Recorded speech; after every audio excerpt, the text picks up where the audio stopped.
D'accord. Et alors donc pour un entrepreneur qui stagne par exemple dans son activité, qui n'arrive pas à passer un seuil dans son activité, qu'est-ce que toi tu lui conseillerais de faire? Est-ce que tu lui dirais par exemple, ben peut-être travaille, alors je connais ta réponse, mais je te la pose quand même, travaille ton mindset.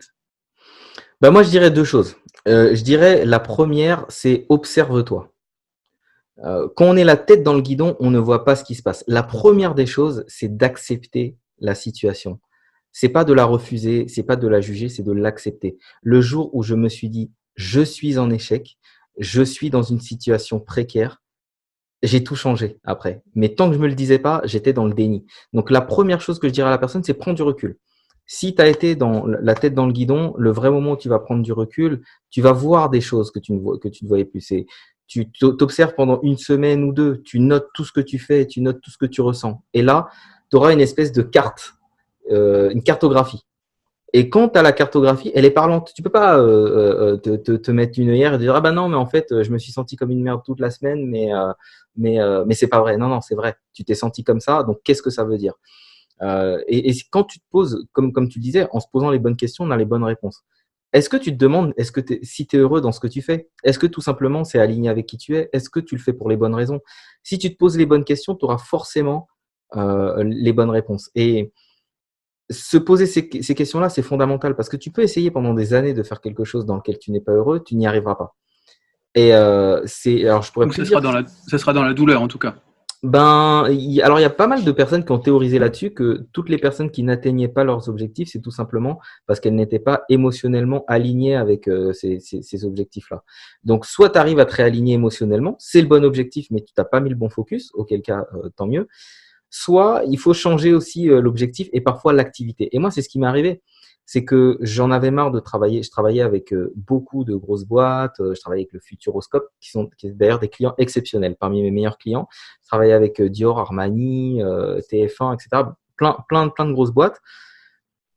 Mais j'aimais pas la manière dont ça se passait. J'aimais pas la manière dont ils me traitaient. J'avais l'impression que je méritais autre chose, que je méritais des personnes plus respectueuses du travail qui était fait, plus respectueux de mon investissement, de l'investissement de mon équipe. Ouais. Est-ce qu'il y avait une espèce de sensation que tu étais traité comme un sous-traitant?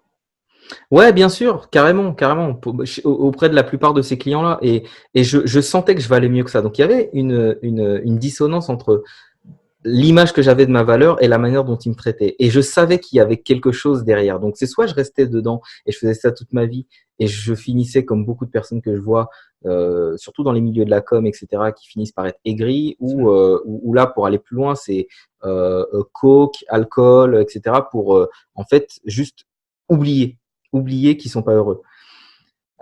Et vu que c'est pas mon dada, moi, ces choses-là, bah, je me suis dit, il faut changer quelque chose. Et j'ai pris le pari très risqué, très risqué quand tu as une activité qui tourne bien, que tu génères pas mal d'argent, d'arrêter quasiment du jour au lendemain, de me dire, je ne veux plus travailler pour mes clients déjà, mais travailler avec eux et changer complètement mon modèle économique. C'est Donc, clair que c'est important ce que tu viens de dire. Ne plus travailler pour, mais travailler avec. bah je pense que c'est bien de travailler pour au début quand tu te lances, quand tu as besoin d'apprendre, mais quand tu prends du galon et tu sens que ton expertise est là, que tu peux aider des personnes, à un moment, c'est aussi, je trouve, plus juste d'arriver dans une position qui est plus valorisante pour soi. La position d'expert, parce que même financièrement, tu vas être considéré différemment, on va te regarder différemment. Quand je suis allé justement, des dirigeants des quasiment les plus grosses boîtes de cosmétiques et je suis allé les former à la fois sur du marketing et les aider à poser une vision pour les 10 années à venir, etc.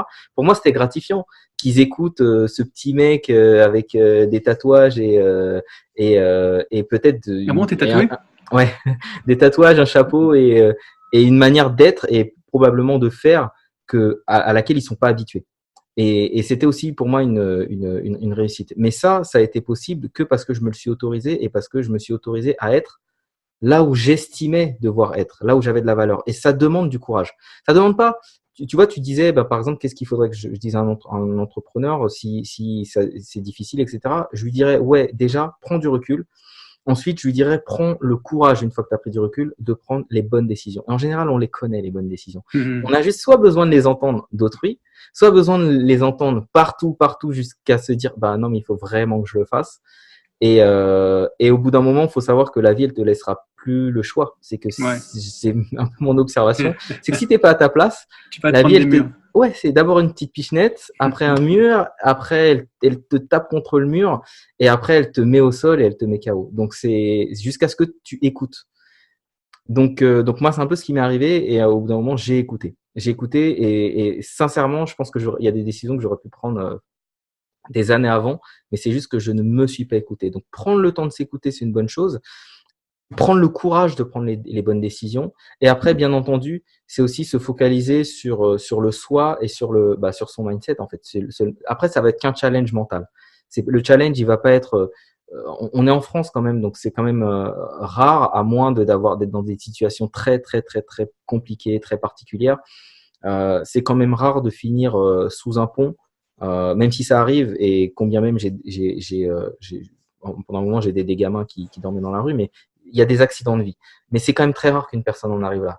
Donc, il y a quand même beaucoup de choses qu'on peut faire en se rendant compte que les peurs qu'on a, finalement, soit elles sont pas vraiment justifiées, soit on en fait toute une montagne, et qu'il faut aussi parfois que ça demande du courage aussi d'avoir la vie qu'on mérite. C'est Et pas servi sur un plateau d'argent.